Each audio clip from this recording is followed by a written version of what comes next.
Good afternoon, everyone, and welcome to today's webinar titled Climate Regulation, Risks, and Rewards. Today, we will hear from three former regulators at the OCC, Federal Reserve, and FDIC as they shed light on recent updates from regulators and what this means for banks' climate risk management strategies. I'm Lexi Grindstaff, Director of Business Development at Bank Director, and we want to thank you for joining us today. This webinar is brought to you by Bank Director and sponsored by Oak North. An information resource to the financial community since 1991, Bank Director focuses on the strategic issues most fundamental to a bank's CEO, senior leadership team, chairman, and independent directors. Oak North is the creator of the On Credit Intelligence Suite, a commercial banking software which enables banks to manage their loan portfolio with lower risk and greater efficiency. Through Oak North's granular, bottom-up, forward-looking insight, banks can unlock new opportunities to lend, identify potential credit issues earlier, and reduce the number of manual touchpoints in their processes. We are offering CPE or continuing professional education credits for this webinar. In order to qualify for those credits, you must be in attendance for the full and complete webinar, and you must participate in all polls. If you have not yet indicated that you desire to get CPE credit, please email Taylor Zito at tzito@bankdirector.com. Certificates will be sent out 2 to 3 weeks after the webinar. Now, before we get started, let me share just a few housekeeping items to keep in mind. First off, don't worry, we can't hear you. You have joined in listen-only mode. We do recommend for today's presentation that you click on the slide bar at the bottom of the screen, which will put the presenters into full screen mode. If you have any questions today for our speakers, please note those by clicking the Q&A button found on the right-hand side of your screen. You can do this during any time during the presentation, and we will answer these questions at the end. There is no need to take detailed notes, as this presentation will be shared with all attendees 24 hours after via email, and it will also be available on bankdirector.com. Now, if you have any technical issues today, please note those using the moderator chat feature on the right-hand side of the screen, and we will do our best to take care of it. Now, regarding our polls, we will have these appear in the sidebar near the Q&A button. When you've selected your answer, just hit the vote button, and that will submit your response. Finally, the opinions expressed in this webinar are those of the individual speaker only and do not necessarily reflect the opinions of the other speakers or of the entities with which the speakers are associated. So on that note, let me go ahead and introduce our speakers for today. First, I'd like to introduce Mark Livonian, the former Senior Deputy Comptroller for Economics at the OCC. He's had more than 25 years experience at the vanguard of quantitative economic analysis and its role in bank supervision. Next with us, we have Bruce Richards, the former head of supervision for complex financial institutions at the Federal Reserve Bank of New York. This includes the 10 largest financial firms in New York. Bruce was also a member of the Federal Reserve System-Wide Operating Committee, responsible for the supervision of all systematically important firms in the United States. Next with us today, Jeremiah Norton, a former board member at the FDIC. He was one of 5 board members at the FDIC, overseeing the agency responsible for the safety and soundness of the nation's banking system and resolving failed institutions. Jeremiah is also a member of Oak North's advisory board. Moderating today's discussion is Nick Lee, the head of regulatory affairs at Oak North. Nick joined in 2019 after being an advisor to the board, and he has over 25 years experience in banking and regulation. Nick, I will go ahead now and turn it over to you. Great, Lexi. Thank you very much for that very kind words of introduction. And I'd like to say a very warm welcome to everybody who's joined us today. We're delighted that you've joined us, and we hope this will be an informative webinar for you. So firstly, welcome Jeremiah, Mark, Bruce. We've got quite a bit to cover, I think, over the course of the next 45 minutes or so. So we probably should just jump straight in, right, after we've done all the introductions. So I guess the first bit that we're going to talk about is kind of setting the scene I mean, we all last caught up. I think it was back in the spring when it was a lot warmer, and we were talking about climate change risk, and we were also talking about how the regulators were thinking about that. But it seems to me, certainly from reading press articles, looking at your former employees' websites and press releases, that quite a bit's changed in the last few months, and particularly things feel like they're picking up momentum with several recent appointments from in the regulators and announcements from policy makers. So perhaps I could turn to Mark first of all to discuss some of these from an OCC perspective. Mark.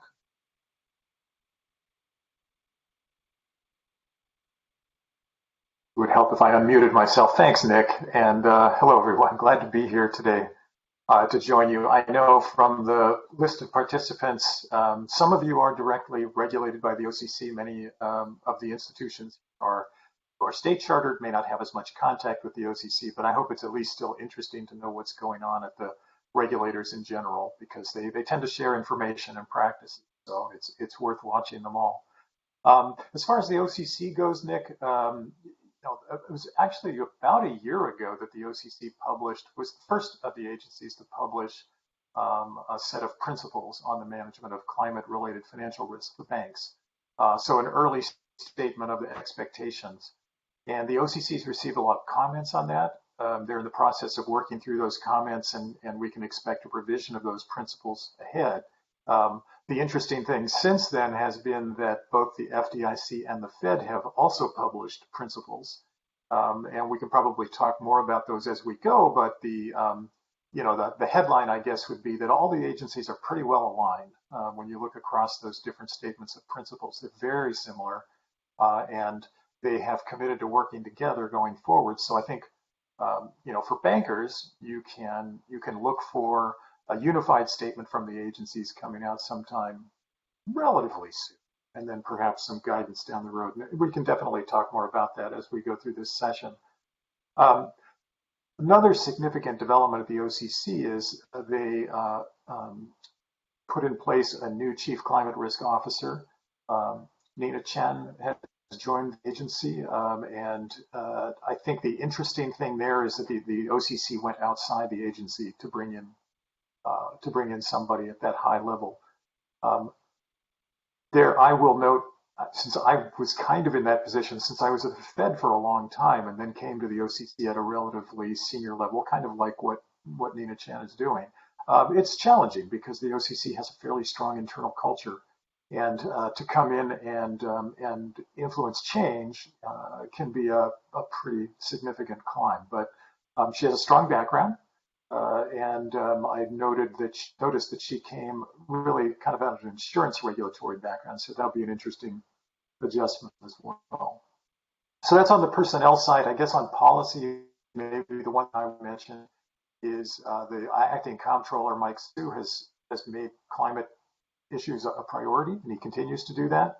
But he's also been pretty clear that the OCC doesn't plan to tell banks who they can lend to and who they can't lend to as part of their emphasis on climate. And I think that's a significant and consistent theme, and I think we'll probably see that across all the agencies.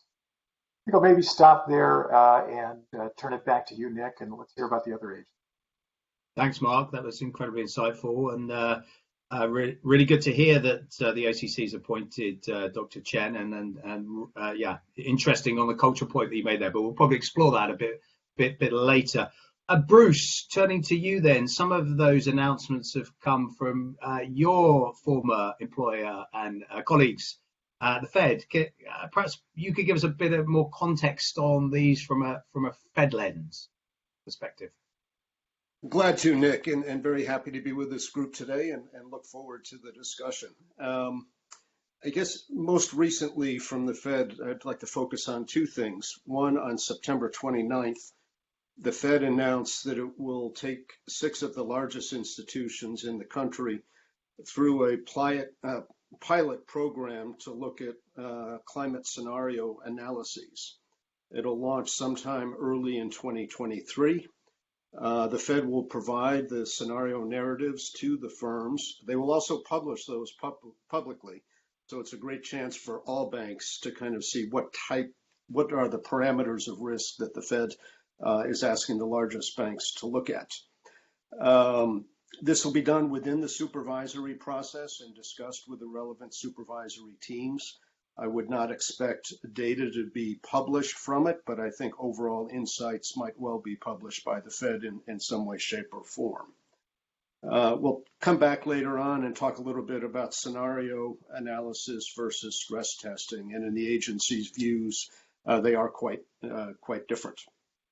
As Mark just mentioned, the Fed was the last one to the party in terms of publishing principles of climate risk management, which they did on December 2nd under the leadership of Kevin Styro, who's kind of head of strategy vis-a-vis climate risk at the Fed. And in contrast to the OCC, many of you may know Kevin. He's been with the Fed for over 25 years, I believe now. The principles set forth by the Fed, as Mark said, are quite similar to those put forth by the OCC and the FDIC. As a matter of fact, in the text, the Fed acknowledges that it has been working with both of the other agencies in the development of these principles. They are out for a period of 60 days of comments. So I agree with Mark. I think sometime in the not too distant future, we will see a joint publication of principles by the three agencies together. I would note that the Fed principles, and I don't know if this was true with the OCC, Mark, but these are geared towards banks with greater than 100 billion in assets. I think that's the same with the other organizations. Having said that, as all of us have been observers of these agencies as employers or as employees or institutions supervised, that is likely to filter down over time in a tailored approach to banks of less than 100 billion in assets. So back to you, Nick. Thanks, Bruce. Mark, any reflections on that recent Fed announcement and the link up? The alignment, I guess, a little bit more between the three regulators? Yeah, well, I think, as we've said, they are quite well aligned. I think the interesting thing that the Fed did in their principles was spend quite a bit more time on governance issues. And that's something we might talk about a bit more in this session, given the audience. And just for a word of background there, regulators sometimes have a reflexive reaction when they really want banks to do something. They say the board and senior management must do this, pay attention to this, and it's always the board and senior management, the board and senior management.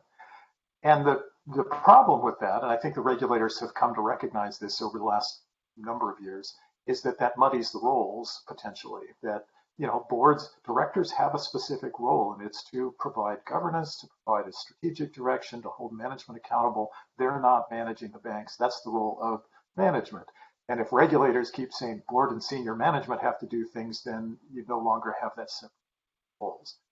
So what the Fed was careful to do in its version of the climate risk principles was to be more careful to say, the board will do X, Y, and Z, and senior management should do these other things. So I think that's a contribution, and I'll bet the other agencies look at that and go, oh yeah, we should have done that. So when they get around to revising it, I think that's probably the direction things will go. So I think for people on this call, it's worth taking a look at that Fed release and what they've done in the governance section in terms of relative roles of the board versus senior management of the institutions when it comes to climate risk. Thanks, Mark. Really good differentiation there from the Fed then. So thank you for that. Jeremiah, actually, just before we turn to you, I've just kind of flagged to the audience that just after we go through where the FDIC has got to in terms of climate change, we're going to have our first poll that Lexi mentioned. But just to warm you all up to that, but before we do that, Jeremiah, your former employer, the FDIC, has been pretty vocal on climate in the last couple of months. Can you give us some perspective from an FDIC lens on this? Well, sure, Nick. I think maybe just starting with all three agencies. It was only a few weeks ago the heads of supervision, so the head of the OCC, head of the FDIC, and the vice chair at the Fed for supervision, all were up in front of the Congress testifying. all three individuals listed climate risk as one of their top priorities. That's reflected in the principles that Mark and Bruce have referenced. Of course, the OCC went first last December, the FDIC went in March, and the Fed went in December of this year. And I think the reason for that is it took a while for these agencies' leadership to change the past year or so. So once new leadership came in, they've all ended up in virtually the same place with some distinction that Mark just went through. But the FDIC, again, no different. It's a priority. It's been mentioned through release of principles in March. It's been mentioned through testimony to Congress. There's an acting chair who is up for a permanent nomination. He mentioned this as a priority at his confirmation hearing just last week. And recently, now acting chair Grinberg gave a speech to the American Bankers Association, which is a pretty important forum for an agency head to speak to. And he mentioned, I'd say a couple things to highlight. One, don't be too reliant on government assistance or insurance in managing climate risk.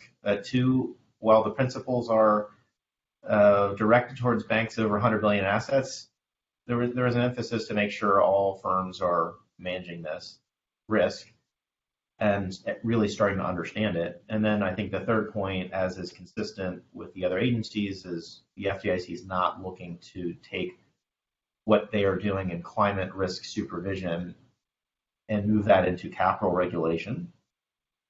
But as Bruce mentioned, and Mark, I'm sure agrees, things can slide and tailoring will occur. So I wouldn't take that too lightly. Okay, Jeremiah, thanks. A good word of warning there. So perhaps I can ask Legacy and the team, Bank Director, to give us the first poll question for the audience. Just let the technology. Here we go. It's flashed up on my screen here. I hope you're seeing the same. Question is, where are you along the journey of assessing climate risk in your commercial loan book? From A, we have a great plan around both transitional physical risk in our banking book. B, we have a plan for transition of physical risk as they relate to our bank assets, but not for our loan book.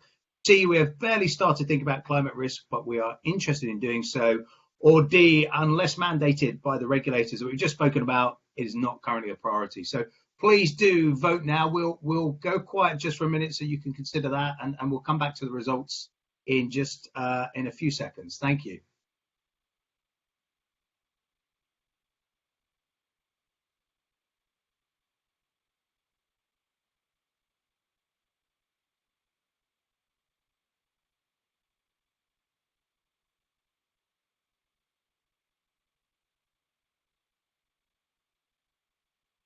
Okay, I think hopefully you've all had a chance to vote. I'll press a button, fingers crossed, on my screen, and it should come up with the result. Here goes.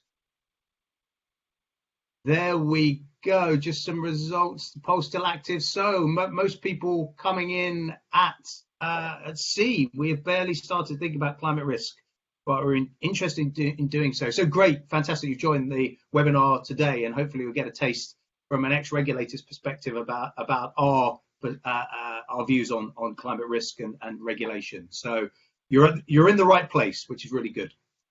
Okay, that's the first poll. We'll have another one. We'll do a few more questions, and then we'll have another poll just to keep your brains engaged, and hopefully it's helpful to see the results of those. So let's move on then.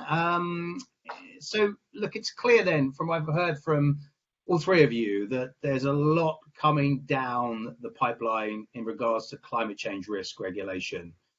So I guess based on the results of our poll here, where we've got a clear majority saying we haven't barely started thinking about it, but we're interested in doing so. Mark, starting with you, what should commercial banks be thinking about now? What should be priming their thinking? Right. Well, I think, especially for those at the early part of the curve, the question will be what's the nature of the climate risk that we're facing, if any? And I would say most institutions will have some exposure to climate risk, either transition or physical or both. But part of the important thing that we talk about this regularly is the value of getting the information about the exposures that an institution has about the borrowers and counterparties. So getting data really, it's a little different from the kinds of data that people have focused on in the past, where climate exposures are very geographically localized, very dependent on specifically what sector and industry we're talking about. So getting that finer data, working on that now, I think is a good place to start. I think moving from there, you get more into the analytics. What do you actually do with that information? How do you present it in meaningful ways to management, to the board, to be able to make decisions about strategic direction on climate risk and how to manage the exposures?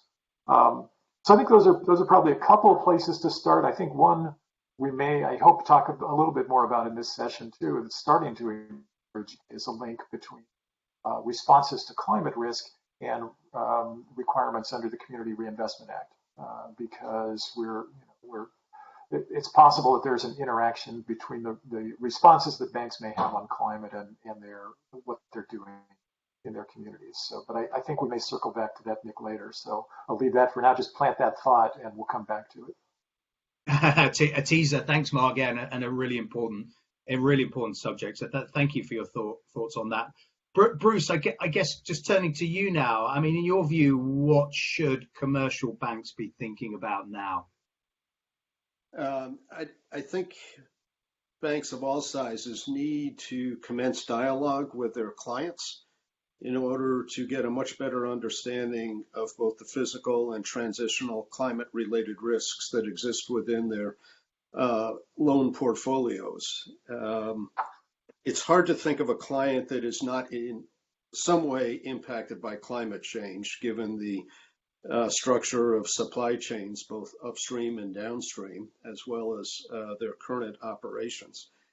So I think it's good to start that dialogue earlier rather than later. It requires that relationship bankers need to be educated on this as well in order to have a constructive dialogue.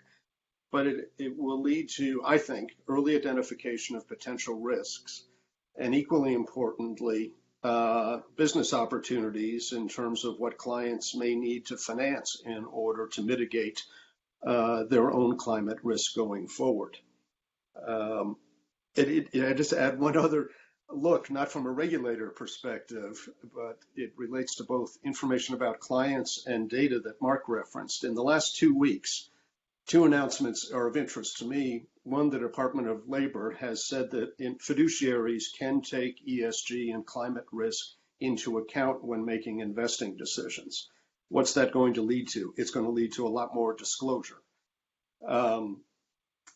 Number 2, the White House has put forth a recommendation that any firm that does more than $7 million of revenue with a U.S. government agency must publish its scope 1 and 2 emissions on a regular basis. And those doing more than 50 million of revenue with the U.S. government must publish scope 1, 2, and as much as they can on scope 3. The only reason I raise this isn't just from a business point of view and a risk point of view. The pressure for disclosure is coming from all parts of the universe today, which is going to make it easier for banks because their clients will already be prepping this in some ways. Yeah, absolutely. And really interesting that the Biden administration is pushing that on disclosure. Really interesting. Jeremiah, from your perspective in terms of commercial banks, what do you think they should be thinking about now?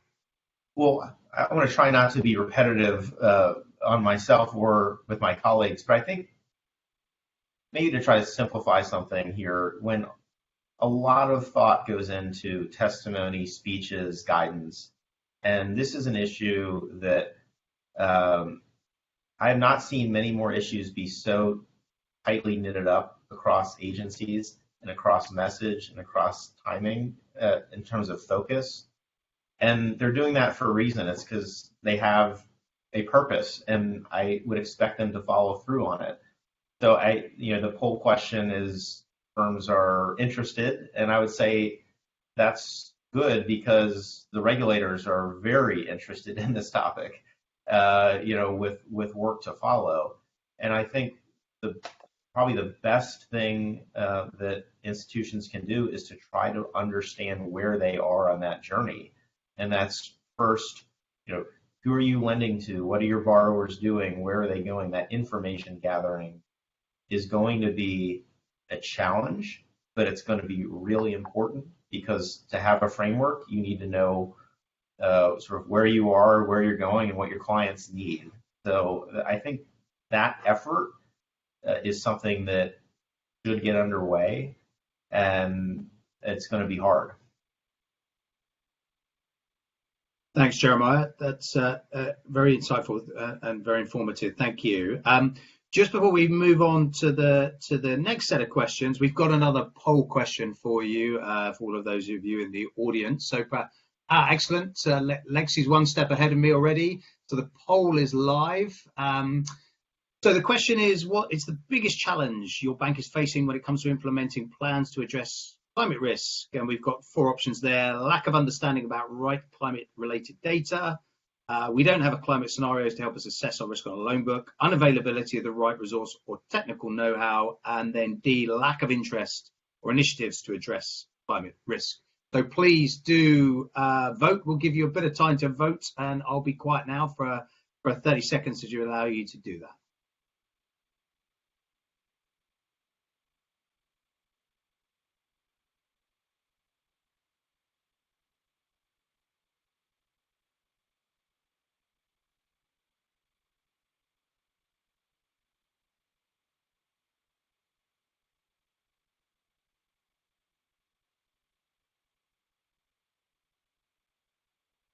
Okay, 10 more seconds and then I'll close the vote.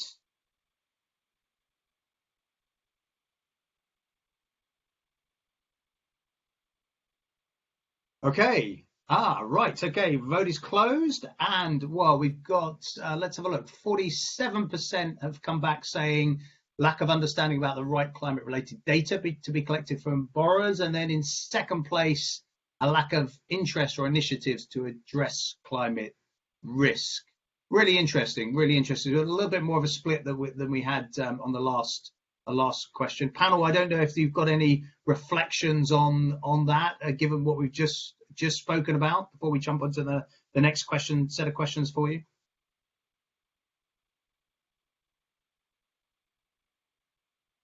Yeah, well, I guess I'll just say briefly, this doesn't surprise me. I think, having the comments like having the right resources or technical know-how, I think that's still scarce. It's growing. People are learning more, but it's not easy to find or acquire the right resources there. I think it's probably important to be open to reaching out at this stage to vendors who might have more expertise, be able to bring in solutions that would be helpful.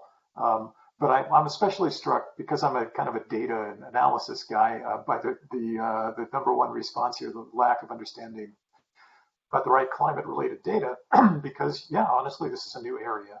The good thing is that there is more data emerging. There's sources for carbon emissions and for emissions of various scopes. That information is becoming publicly available, is becoming more standardized. So I think it's, we're slowly learning how to put that data together. I think that's a problem that'll be solved fairly soon. So good to stay on that one. Thanks, Mark. That's really helpful. So should we jump into kind of our last set of questions? And audience, please do. We'll have a time at the end for a Q&A. So please do log any questions you might have, as Lexi suggested at the start of the webinar. Please do put them in, and we'll do our very best to try and answer them as best as we can. So looking at the net zero targets for 2050, I mean, that's almost 3 decades away now. I have trouble thinking about next year sometimes, let alone 2050. But is this something that bank supervisors are focusing on right now for banks?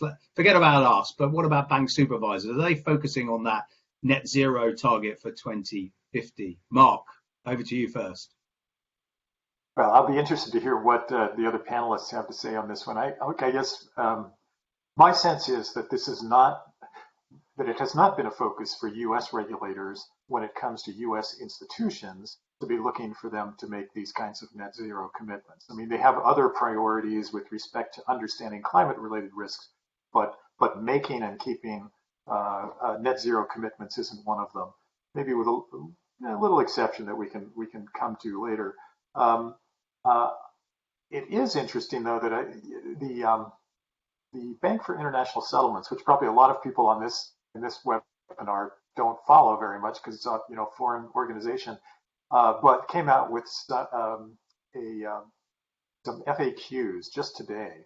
And one of the themes of that was that banks should be looking to the kinds of information that their customers are publishing. And so that could include these kinds of net zero commitments and then factoring that into their credit analysis. So that's a piece of information that they should be collecting. But by and large, Nick, I would say it's not the regulators who are asking for these commitments from banks. It tends to be other stakeholders. Thanks, Mark. Bruce, your reflections? I would agree, particularly with Mark's last sentence. I don't think the regulators are necessarily focusing on it, but banks do need to pay attention to their other constituencies. And that probably starts with shareholders who are more frequently asking about ESG issues at shareholder meetings. Their employees. The employees want to know, what is the strategy of this bank that I'm working for vis-a-vis climate? And their communities will also want to know, seek answers to those questions. I guess I would say what banks need to be careful of is if a target is set, including a net zero target, do you have the ability to actually measure progress? Does everyone in the organization understand what that actually means? I'm still afraid that if you ask 5 experts to define net zero, you'll get at least 6 or 7 answers. So I think banks need to be careful. You can put up the headline, but even though it's 30 years away, people are going to want, as a board, you're going to want to see what management is doing. Thank you. Thanks, Bruce. Very helpful. Jeremiah, your reflections? So I agree with the underlying answers that it's not a focus of the regulators.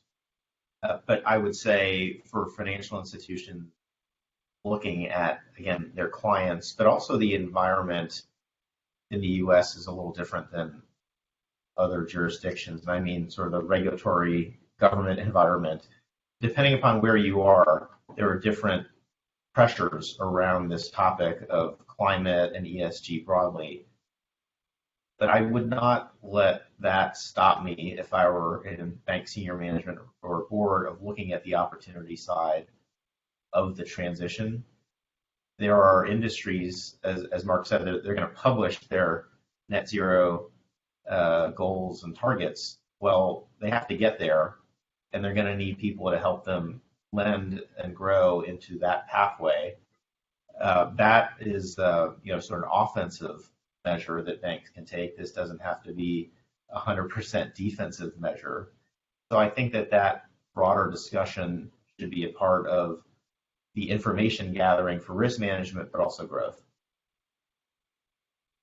Thanks, Jeremiah. That's incredibly helpful. I guess the last kind of question, significant question for me today is around smaller banks, community banks and smaller banks. I know we at Oak North, we have our own bank, which has been operating in the UK since September 2015 and lends purely to SMEs. I mean, we chose at the very outset not to lend to mining or oil or gas quantums, and really the net quantum we can provide is too small for these kinds of businesses anyway. But I guess similar in the US, like Oak North, there are community banks and smaller banks which simply don't have significant exposures to things like fossil fuels or the automotive sector, other relevant sectors. How should those smaller banks, community banks, be thinking about climate change risk? Mark, perhaps I could turn to you first of all. Sure, thanks, Nick.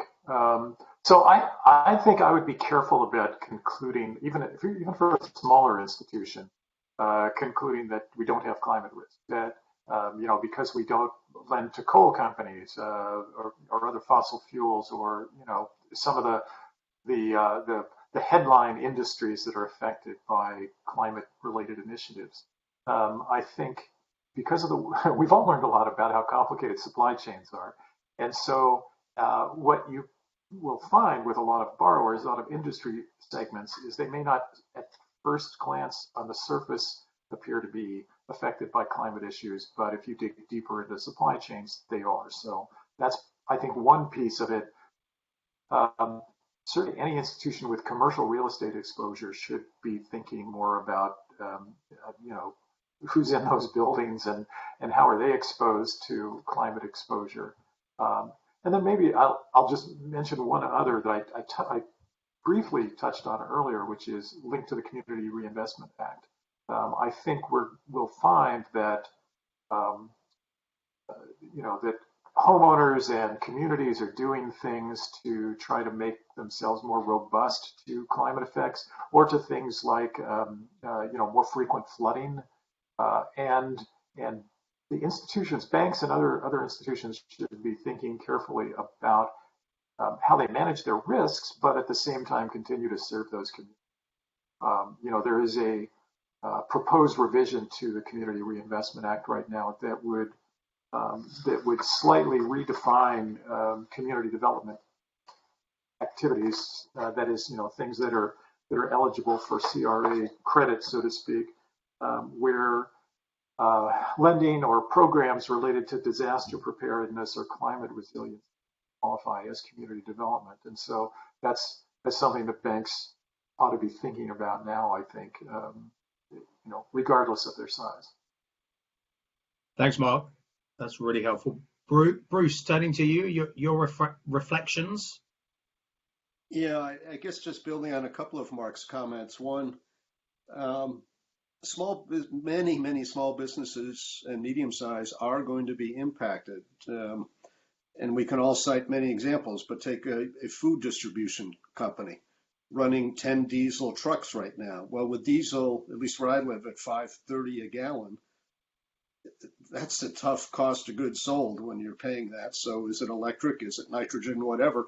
But in the not too distant future, that firm is going to need a whole new fleet of trucks, which is probably its largest capital expenditure in years. I think banks do have to be cognizant of the community needs and not to enter into kind of cliff-like actions.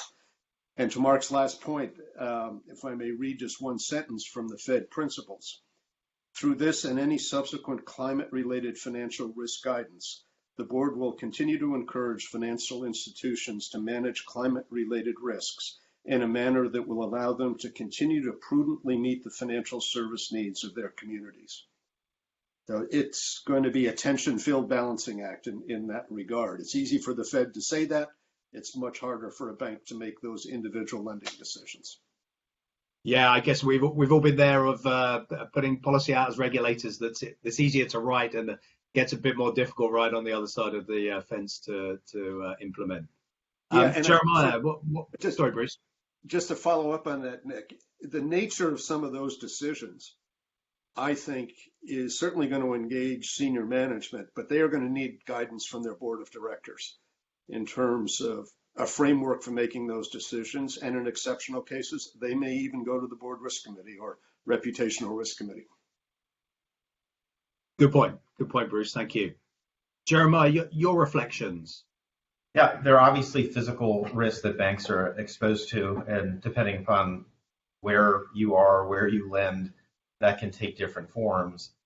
On the transition side, a number of variables can come to play. Let's just take what's happened in 2022. There have been a number of very large government efforts to spend money in the climate area, and that will change the dynamics in various businesses. So I think if you're not looking at, how will the Inflation Reduction Act spending to electric vehicles change my risk in a particular area, you may be missing an opportunity. You also may be exposed to a business or real estate that won't fare well with with competitors getting wind at their back. So I think community banks, as echoing my friends on the screen here, are subject to the risk. It can come in various shapes, sizes, and events, but it's here, and assuming that it's not, I think, is risky both defensively and offensively. Really good point, Jeremiah. You've a really good point in terms of it being here. That's great. So we're coming to a close now in terms of our the panel questions, and we're, as I say, very open to any questions you might want to pose to us as a panel. And before I kind of wrap up, though, there is one more poll question. So perhaps, Alexi, I can ask you to pop that up. Great, it's just appeared on my screen.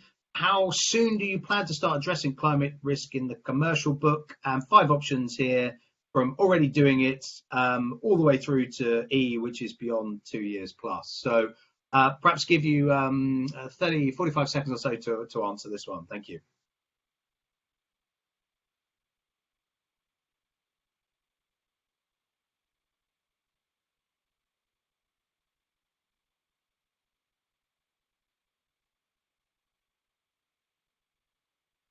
Okay, 10 more seconds and then we'll close the votes. Really interested to see the results.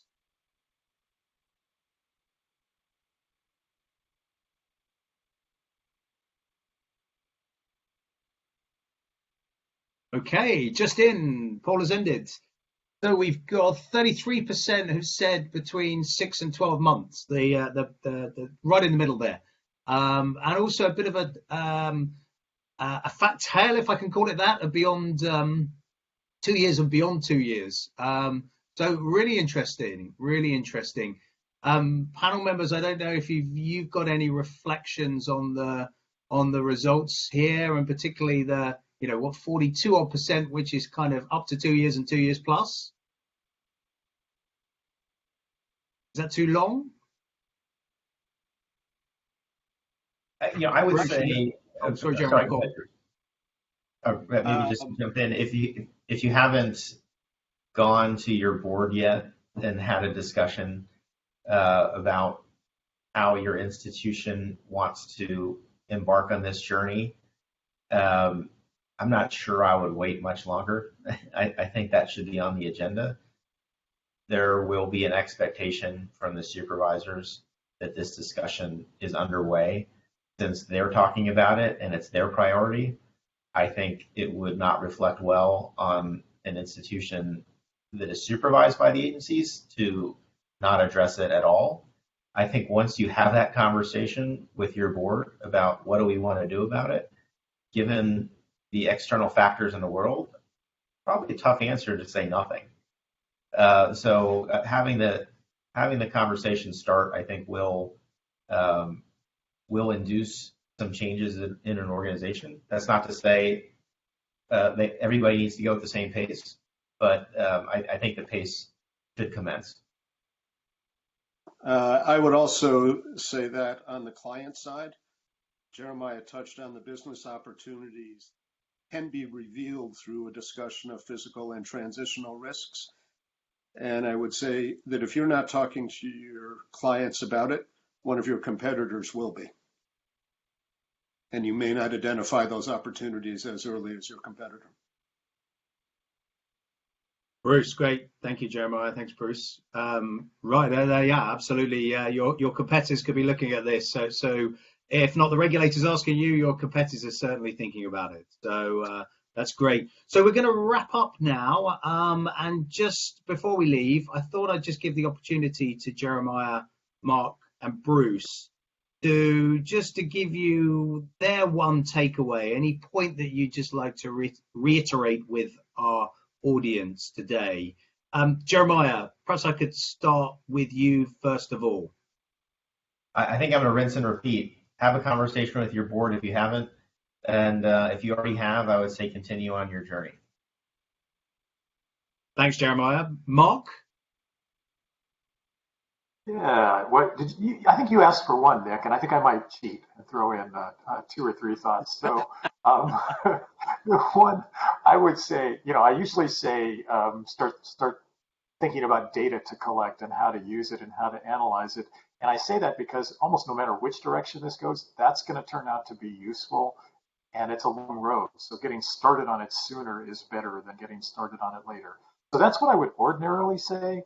But I wanted to emphasize again the Community Reinvestment Act comment that as institutions, as the ones on this call start to go down this track, make sure that you're not running afoul of CRA as you do.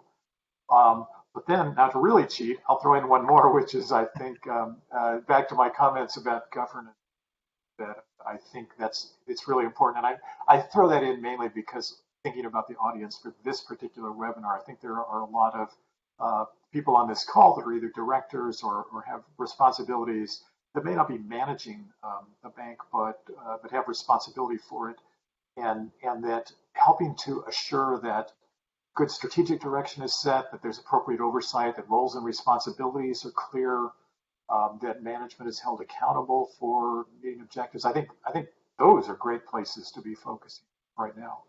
But that's probably what you were going to say, Bruce. So go ahead. Totally unfair, Mike. I guess I would repeat what I just said 3 minutes ago, and that is talk to your clients, not just the relationship bankers, but senior management and even independent board directors. This dialogue is really important, both from a risk and business opportunity point of view. Fantastic.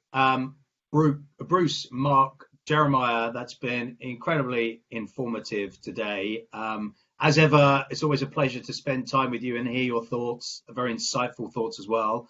I hope that's been incredibly helpful to the audience.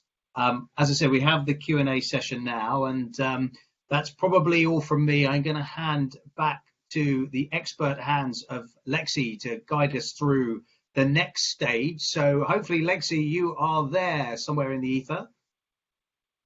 I am here. Thank you, Nick. What a great discussion. And we do have some questions. Again, not too late. If you have any, you can submit those.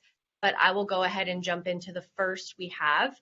So the first question is, what type of KPI will be utilized under a climate-based risk monitoring system? And Jeremiah, I'm going to go ahead and come to you for this one. Sure. So I think on the KPIs, it obviously depends on what type of loan we're talking about. If it's a C&I loan, you're going to be your normal metrics that you would track for performance indicators there, and CRE, you'd have a different set of metrics. But really, I think you're looking at potential changes on CapEx to either support growth or for mitigation, say, of an office building, looking to track changes in spend as a result that could erode or weaken those normal key indicators that you would follow for a particular loan or asset class. So I would say don't overcomplicate what you do, but look for changes in how climate may be impacting your normal KPIs. Thank you. Thank you for that. And Nick, I think this question may be a little specific for you, and just some background with your time, obviously, at Oak North. So this question is asking, what specific data would you recommend collecting from borrowers as it relates to their climate risk? Yeah, thanks, Lexi. And yeah, I guess as it relates to Oak North, I mean, we spent quite a bit of time identifying sector-specific data points that can be collected from respective borrowers to enhance climate risk identification and monitoring. So, I mean, for example, for C&I type lending, it would include borrower specific technology levers, scope emissions, reduction targets, and emission processes. On the CRE side, it would include things like property-related information, scope emissions, energy specifications of the property, and any related cost, amongst other things, Lexi, I would say. Okay, thank you. Let's see here. Third question we have, do you believe regulators will push banks to focus on scenario analysis, identifying pockets of higher risk, or rather broad portfolio level forward-looking estimates? Mark, what do you think about this? Right, actually, that's a good question. So that's maybe just for background. One of the tools that all regulators have been focusing on is, and there are, as participants on this webinar probably know, there are a number of sources now for scenarios, and so a lot of the analytics are being built that way. So the question here of is the focus at the portfolio level or at more granular sectoral or borrower level? Good question in this regard. You probably can't build the scenario results without going down to at least the sector level and maybe even the borrower level. And so that will be the focus, and then build up to the portfolio level from there. So it's sort of a bottom-up approach. So I think that's where we'll see the focus. And then, especially for mitigation of the risks, probably need to have that approach, that lower level granular approach rather than top of the house portfolio level. Because if you're going to take management actions, that's where you'll be taking those lower levels. So I think that's where we'll see the focus, is to be able to do that more granular, lower level, sector specific or borrower specific analysis through scenario analysis. But a good question. Awesome, thank you. And then final question here, Bruce. I'm interested to know your thoughts. When it comes to selecting climate scenarios, is there a clear choice we should be looking at?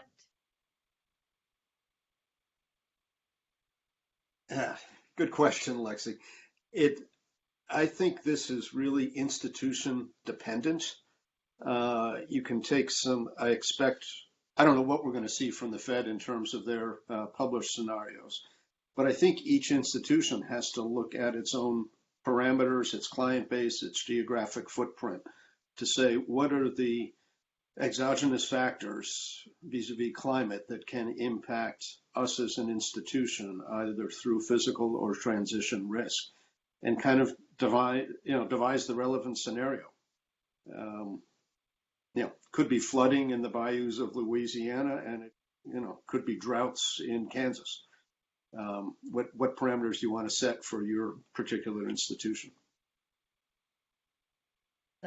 Well, thank you all so much. Really helpful information, really insightful information, both for now and obviously looking into the future. So Mark, Bruce, Jeremiah, and Nick, Oak North, thank you all for co-hosting and sharing your insights with us on the webinar today. As a reminder to everyone watching, you will receive this recorded version within 24 hours, and it will also be posted on bankdirector.com. And with that, I hope everyone has a great rest of your day. Thank you.